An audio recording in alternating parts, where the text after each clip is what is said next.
古代灵隐寺有一位名叫古智的僧人，他精通经义，却常常偷懒念佛。一日，他得到一台神奇的念佛机，只需上紧发条，便能代替他日夜念诵佛号。从此，古智将自己的修行全部托付给这台机器，自己却逍遥自在。直到那一天，一位神秘老僧路过灵隐寺，听闻念佛声却不见人影。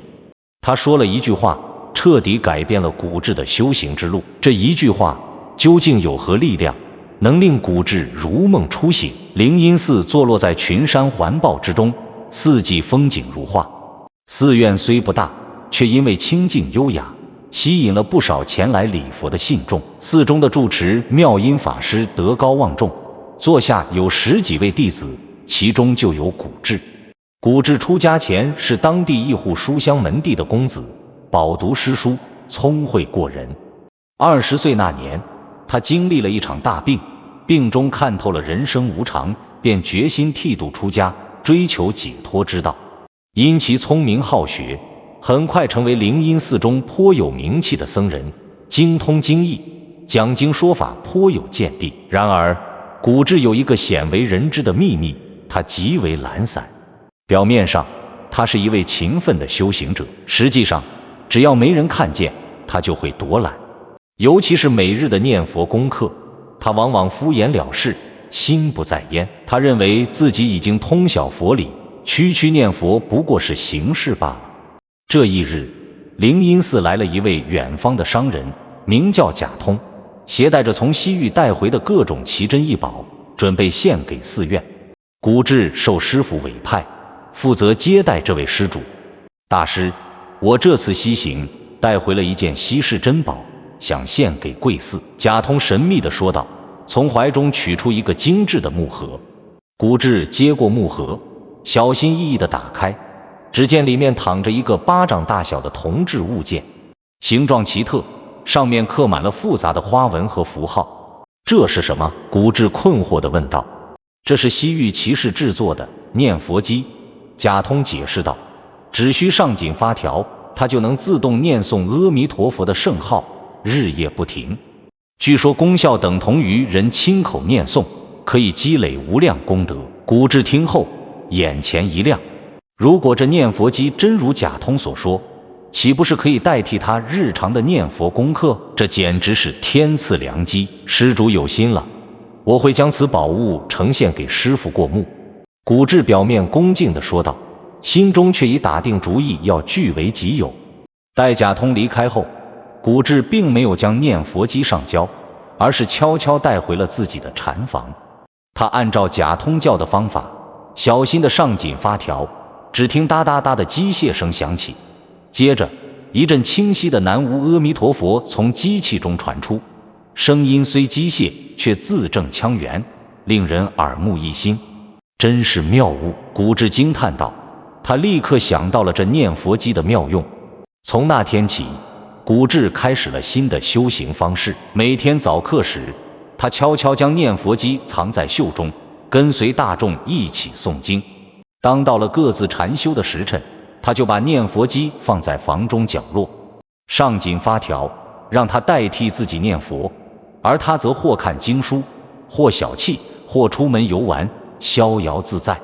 夜深人静时，念佛机依然尽职尽责地发出阵阵佛号，而古智却呼呼大睡，全无修行之意。如此日复一日，古智渐渐养成了依赖念佛机的习惯，自己几乎不再亲口念佛了。1个月后的一天，妙音法师巡视寺院，来到古智的禅房外，恰好听到里面传来持续的佛号声。法师本想赞叹古智用功精进，但当他轻轻推门而入时，却发现古智正在床上酣睡，而佛号声则来自角落里的那个奇怪装置。法师没有惊动古智，只是默默关上门离开了。第2天早课后，法师将古智单独留下。古智，为师听说你近来修行精进，日夜不辍念佛，是否如此？法师平静地问道。古智心中一惊，但很快稳住心神，恭敬地回答，弟子惭愧，不敢说精进，只是尽己所能而已。是你自己念诵，还是那个从西域来的念佛机在念诵？法师直截了当地问道。古智顿时面如土色，跪倒在地。师父明察，弟子罪过。弟子确实私藏了那念佛机，让他代替自己念佛。法师叹了口气，古智，你可知道念佛的真正意义？古智低头不语。念佛不仅是口中念诵佛号，更重要的是心中意念佛德，以此净化自心，增长善根。如果只是机械的念诵，或者让机器代替自己念诵，又怎能达到修心的目的？古智惭愧地说，弟子愚痴，以为只要有佛号声音就能积累功德，没想到竟与佛法真意背道而驰。法师语重心长地说，古智，你天资聪颖，但过于聪明反而障碍了你的修行。佛法贵在实修实证，不在于表面形式。从今以后，你要放下那念佛机，老老实实的用自己的口念，用自己的心意，方为正道。古智连连叩首，弟子受教了。在法师的教诲下，古智决心改过自新，将念佛机收起，不再使用。然而积习难改，没过多久，当法师外出云游，寺中无人监督时，古智又悄悄拿出了念佛机。他安慰自己说，只是偶尔用一下，减轻疲劳，应该无妨。就这样，古智又回到了依赖念佛机的老路上。他甚至找借口外出，在山间一处隐蔽的山洞里设立了一个小小的修行所，放置了念佛机，让他日夜不停地念诵佛号，而他则只需偶尔去上紧发条即可。在他看来，这样既能维持表面上的精进形象，又能偷得清闲。这一日，古智正在山洞中悠闲地品茶，听着念佛机发出的阵阵佛号声，心中暗自得意。突然，山洞外传来脚步声，一个陌生的声音问道，这佛号声如此特别，不知是哪位高僧在此修行？古智慌忙起身，只见洞口站着一位白发苍苍的老僧，衣衫褴褛，却面容慈祥，双目炯炯有神。阿弥陀佛，老衲路过此地，听闻佛号声不绝，特来拜访同修。老僧合掌说道。古智尴尬的施礼，惭愧，并非贫僧在念佛，而是这念佛机在自动念诵。老僧好奇地走近，仔细观察那念佛机，然后微微一笑，好一个精巧的装置，可带人念佛，但不知是否能带人积累功德。师父有所不知，此乃西域奇士所制，据说其功效等同于人亲口念诵，可积无量功德。古智辩解道。老僧摇摇头，意味深长地说，佛在心中，不在口上。念佛机虽能发声，却无心可念，如何获得真实功德？古智听到老僧的话，心中顿时一震。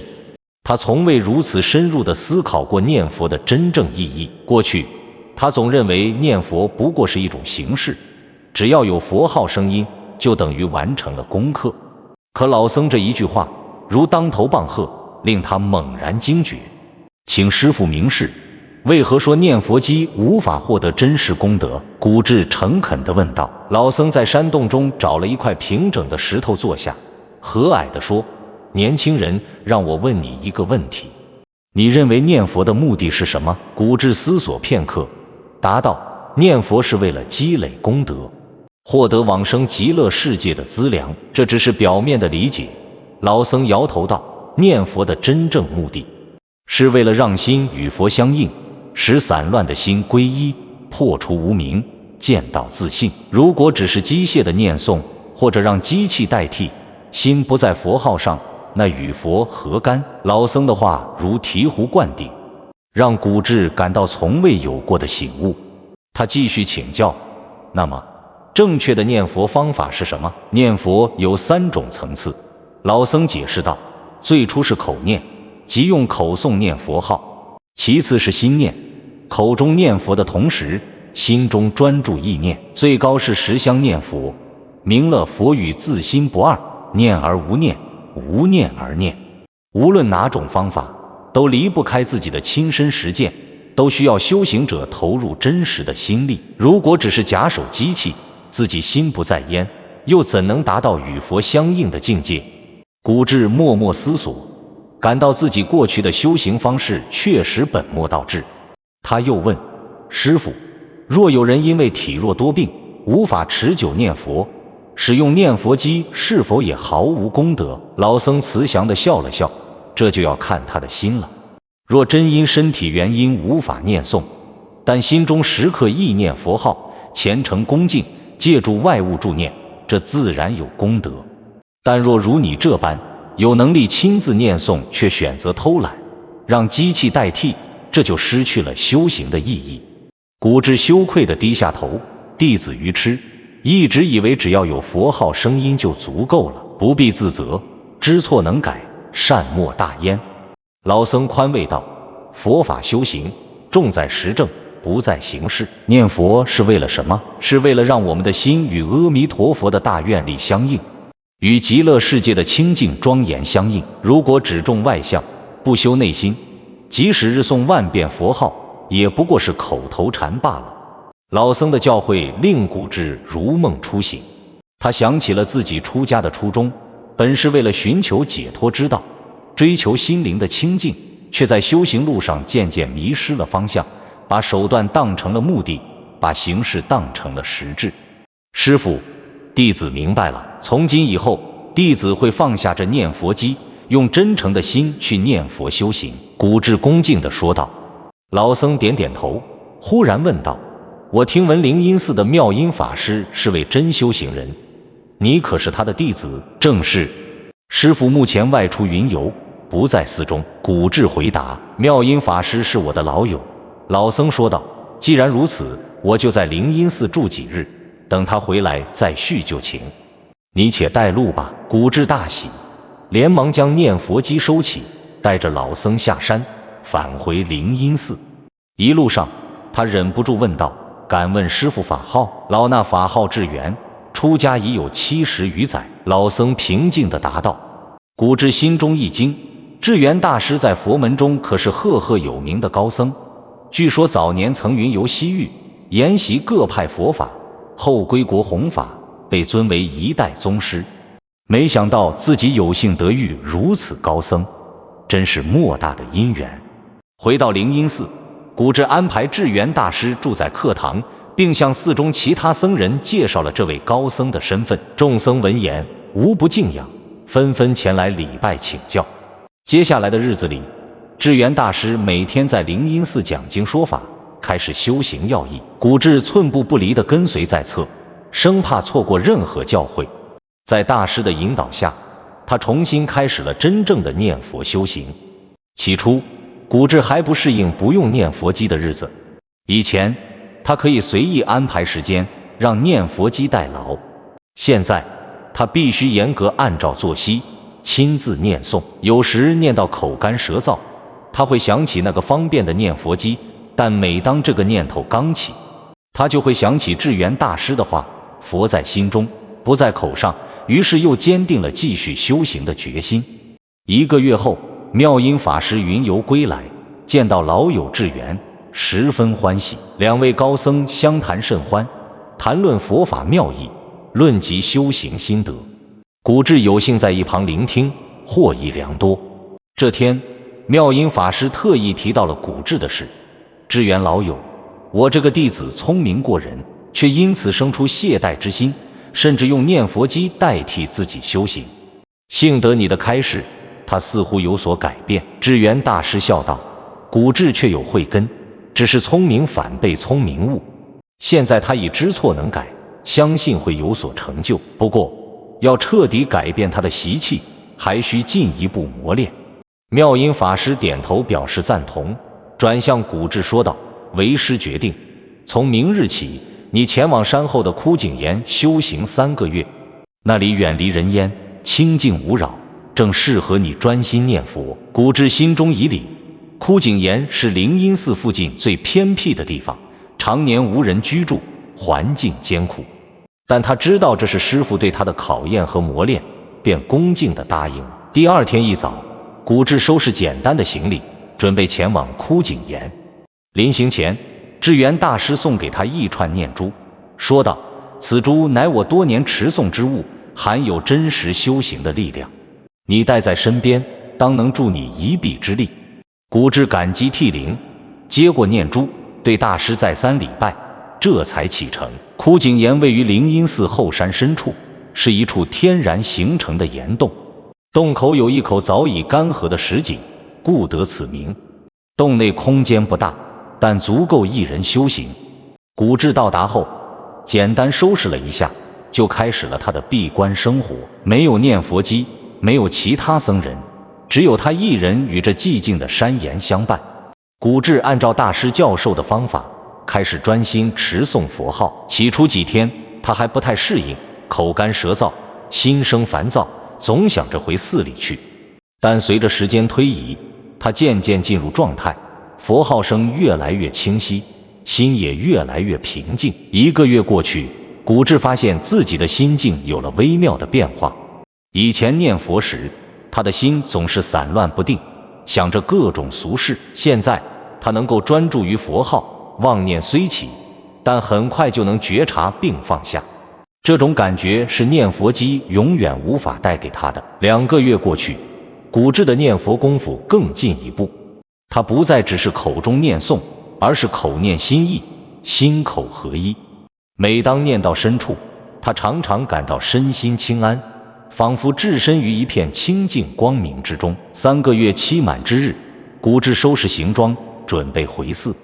这时，他忽然意识到自己已经彻底忘记了那台念佛机，以前对他的依赖感完全消失了，取而代之的是对真实念佛的信心和喜悦。回到灵隐寺，古智向师父和智圆大师汇报了闭关的收获。2位长老欣慰地点头，为他进步之快感到惊讶。古智，你可知道为何你能在短时间内有如此大的进步？智圆大师问道。古智思索片刻，答道：弟子以为是因为放下了对念佛机的依赖，回归到真实的修行。不错，智圆大师赞许地说，但更重要的是，你明白了修行的真谛。佛法修行重在修心，而不在形式。念佛也好，诵经也罢，都是为了净化自心，与佛道相应。如果只重外相，不修内心，那么即使终日念佛，也只是徒有其表。妙音法师补充道：古智，你的聪明才智是一把双刃剑，用得好，可以深入经藏，洞察佛理；用不好，则会使你执着于表面之见，忽略实修实证。希望这次的经历能让你明白，佛法贵在亲证，不在口头。古智恭敬地点头，弟子谨记师父教诲。从那以后，古智彻底改变了修行态度，他不再依赖念佛机，而是老老实实地用自己的口念，用自己的心意。他也不再躲懒偷闲，而是按照寺院的作息，精进不懈。他的改变不仅体现在修行上，更体现在待人接物上，变得谦逊有礼，不再自恃聪明。1年后，智圆大师再次到访灵隐寺，见到古智，不禁赞叹道：1年不见，你已脱胎换骨，真是可喜可贺。古智合掌感谢，全赖师父当日的一句点醒，让弟子重新认识了佛法修行的真谛。智圆大师微笑道：当初那句话不过是佛祖的教诲罢了。佛陀曾说，心静则国土静，心念佛则是佛。念佛的本质是净化自心，与佛相应，最终见性成佛。若只是机械念诵，或让机器代替，心不在焉，又如何能与佛道相契？古智恍然大悟，这才明白当初大师点醒他的那句话，原来是源自佛陀的教诲。他深深地感恩佛陀的智慧，感恩2位师父的教导，更感恩自己有机会走上正确的修行道路。又过了几年，古智因其精进的修行和深厚的佛学造诣，成为灵隐寺的主要弘法人物。